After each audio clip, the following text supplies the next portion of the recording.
Pak Fadel, untuk amandemen Undang-Undang 1945, apakah sebenarnya perlu juga ada dilakukan pengaturan parpol-parpol untuk saat ini? Mungkin ada dibicarakan atau memang sama sekali tidak pernah dibahas? Secara spesifik khusus duduk membicarakan itu belum, tetapi pembahasan internal beberapa kali ada, yaitu batas threshold, ambang batas daripada partai-partai yang melewati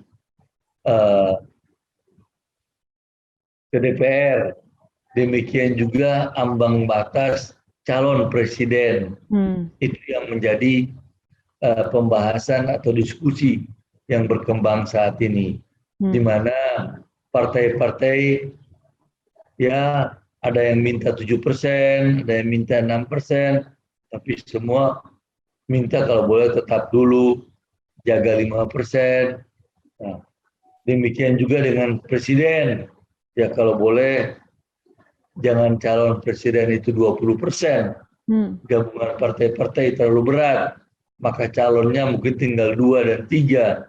Tapi coba partai-partai yang lolos di parlemen bisa mencalonkan calon presiden, dan Dewan Perwakilan Daerah yang notabene dipilih oleh rakyat bisa juga mencalonkan satu kandidat buat calon presiden. Kemudian calon ini pada putaran pertama nanti dibatasi siapa yang melewati 20%, dialah yang pada pemilihan tahap kedua tadi, kalau tinggal melebihi 20% itu baru ikut pemilihan tahap kedua. Jadi ada 2 tahap pemilihan presiden. Tujuannya adalah supaya calon-calon presiden itu makin banyak, sehingga rakyat punya pilihan juga makin banyak. Itu yang berkembang banyak saat ini. Kalau dengan model birokrasi kita saat ini di Indonesia, apakah menurut Pak Fadel sendiri sudah cukup baik, Pak? Atau ada yang masih perlu diperbaiki lagi? Kalau birokrasi, saya kebetulan orang yang menekuni mempelajari hal ini. Saya dari teoritisnya saya ambil doktor atau S3 saya di Gajah Mada dalam bidang ini, dan sekarang saya guru besar di Universitas Brawijaya juga dalam bidang ini. Saya menekuni birokrasi, saya 2 periode menjadi gubernur, saya menjadi menteri, dan di DPR, pimpinan DPR, DPR saat ini. Saya melihat birokrasi kita tidak bagus, perlu ada perbaikan. Ini yang intinya. Intinya apa? Kita perlu memasukkan perubahan-perubahan yang lebih banyak lagi, spirit daripada entrepreneur, spirit kewirausahaan di dalam birokrasi. Maka spirit kewirausahaan inilah yang harus dimasukkan banyak ke dalam birokrasi, sehingga birokrasi kita tidak kaku, tidak menjadi bahasa, itu ada bahasa sering kita pakai di Gajah Mada, OPA, yaitu Old Public Administration, yaitu birokrasi gaya lama, yang semua rigid, ini nggak bisa, ini bisa. Nah, tapi harus saat ini kan sudah memasuki New Public Management, jadi harus ada perubahan-perubahan. Entrepreneurship ini yang harus masuk di dalamnya. Ketika saya menjadi gubernur, saya menerapkan konsep-konsep ini. Contoh yang paling gampang, apabila ada sekelompok orang di birokrasi, baik di sebuah unit, di dinas tertentu, berkinerja, kita berikan penghargaan, kita berikan apa yang disebut dengan bonus kalau di swasta. Maka orang itu bekerja di birokrasi juga ada dinamika yang tinggi, ada inovasi-inovasinya, dan dia berani bikin terobosan-terobosan.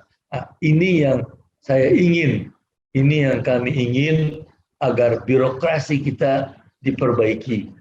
Dan birokrasi ini tidak saja di bawah sebuah kementerian, tapi perubahan-perubahan ini harus dibawa wakil presiden. Amerika pada zaman Clinton melaksanakan perubahan itu. Dan sampai sekarang itu terlaksana dengan baik. Kita masih belum. Indonesia masih belum. Nah, ini saya kira yang sangat diharapkan Mbak Gesmi, perubahan birokrasi yang di Indonesia menurut saya. Kalau Pak Fadel sendiri melihat apa sih Pak sebenarnya hambatan sehingga susah atau sulit untuk memasukkan konsep spirit kewirausahaan itu sendiri dalam birokrasi kita saat ini? Ada 3 hambatan terbesar. Yang pertama adalah kita tidak biasakan hal ini dalam birokrasi. Yang kedua, pemimpinnya, baik di tingkat daerah, gubernur, bupati, wali kota itu kurang memiliki semangat entrepreneur. Contohnya, hanya bisa menghabiskan anggaran begitu aja. Anggaran APBD-nya ya dihabiskan begitu aja belanja. Tidak berpikir ini menjadi modal. Yang ketiga adalah lingkungan, suasana di kalangan akademisi, di kalangan masyarakat. Nah, ini yang kita mesti gembar-gemborkan, kita mesti berikan spirit ini. Coba lihat kenapa di swasta itu sangat efisien dalam membelanjakannya. Saya tidak mau menyebutkan bagaimana perusahaan pemerintah dibandingkan dengan swasta-swasta yang ada.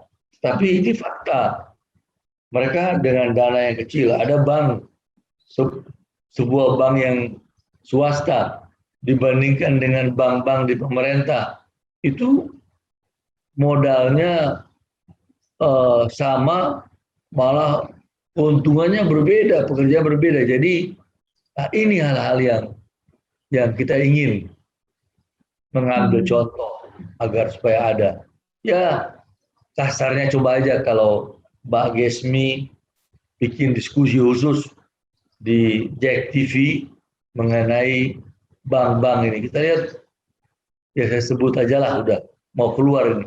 Bank BCA dibandingkan dengan bank-bank himbara yang lain. Itu juga perbedaan yang sangat luar biasa.